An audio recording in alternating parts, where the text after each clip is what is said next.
Hello, my name is Samson Singer, and I will be reviewing Michael Bay's film, 13 Hours. I haven't reviewed films on YouTube for a very long time, so my editing won't be the best, and the audio won't be that great either. So give me a chance, and I hope you enjoy this review nonetheless. Just give me a chance now. Anyways, I will be reviewing the film only, and not look at the actual events the movie is based on, nor will I talk about the book of the same name. There's just way too many details, and I really don't want to discuss those things because it's just too much work and just too much information to go over. If you want to watch a review that looks at the actual events, points out the historical inaccuracies, and looks at the book, I recommend you watch Cynical Historian's review of this film.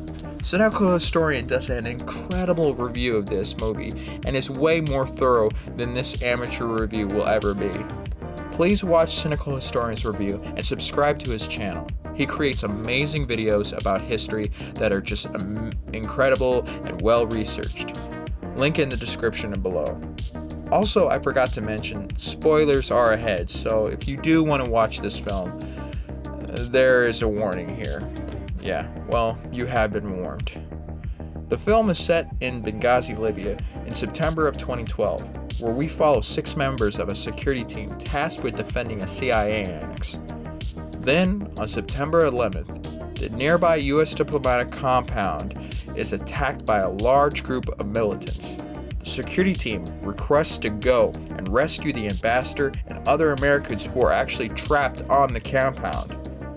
At first, they are told to stand down, but disobey orders and commence the rescue. Arriving at the compound, they find a group of Americans who are trapped there but can't find the ambassador himself. With large numbers of militants reorganizing and returning to the compound, the security team falls back to the CIA annex under fire and without locating the ambassador. Back at the annex, the team begins to fortify the base as they begin to anticipate another large-scale attack that will come at the annex. The Libyan militants launch several waves of attacks on the CIA base, but the security team repels each attack and hold out through the night with only a surveilling drone above to add support. In the morning, they come under heavy mortar fire, losing 2 of their teammates. After reinforcements finally arrive, they evacuate the base and exit Libya.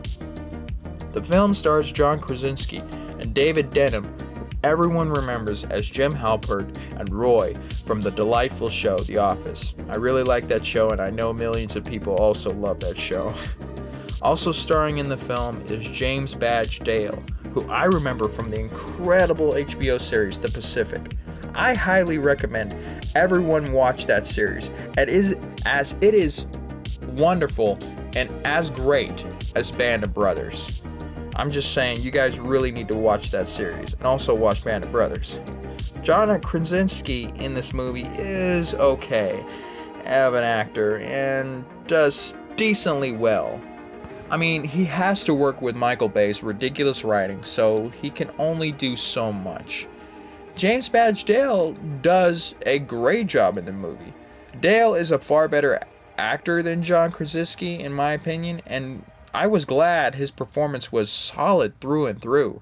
Usually I get really corny and cringy acting from actors in Bay films, but Dale stuck out, and I like that. I really do appreciate his performance. Michael Bay, as everyone knows, is incapable of creating great films, but he probably doesn't care and will produce more shit in the future that caters to teenagers. But with 13 Hours, it was somewhat of a surprise. Because Bay has to tell a true story, he shows some mature restraint, and with that, the action is a far greater improvement over his previous films. Bay basically made one long battle as a movie, and I'm okay with that, because I don't have high expectations from this movie in the first place, being that it's a Bay film. Many people say the firefights are too overblown and absurd, but I actually enjoyed them and really was engaged with it. I thought they were really tight. that is actually where Bay does well with the action and the violence in this movie. Now, of course, there's a lot of cringy moments in this film, and the main characters are written as typical Bay characters. The security team are the most badass dudes, and everyone around them can and will be incompetent at times. The security team are written as typically Bay macho characters. Bay shows his maturity in this film, and he does promote the US military as he usually and will always do. There's no subtlety with the political message of this film, but I never expected any subtlety from a Michael Bay film. 13 Hours reminded me a lot of Black Hawk Down, as it also is just one long battle put on screen. Of course, Black Hawk Down is far better written, has better actors, better cinematography, better everything. But 13 Hours does have those cool firefights that are similar to that movie. A lot of people also compared 13 Hours to Lone Survivor. Lone Survivor did have one cool battle scene, but wasn't really as engaging as 13 Hours, as it was somewhat boring and really ridiculous at times. 13 Hours just seemed more impressive in a way, with its action and with its explosions and with the violence and everything. Do I think 13 Hours is Michael Bay's best film? Yeah, I would kind of say that. The Rock starring Nicolas Cage is Michael Bay's sort of best film, in my opinion. But 13 Hours is far more intense than that movie, and it's just, I don't know, I really enjoyed this rather than watching The Rock.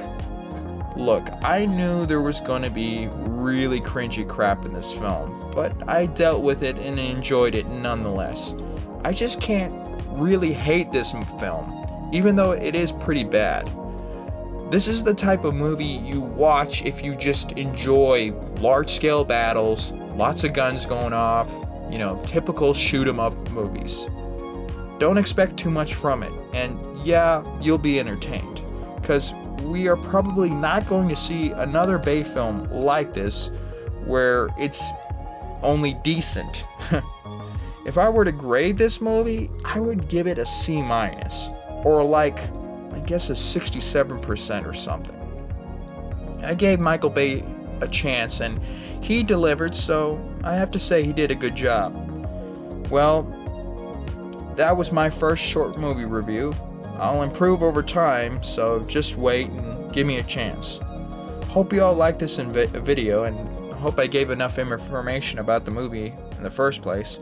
And please subscribe to my channel to see any more reviews or vlogs or documentaries. Thank you, and have a good day.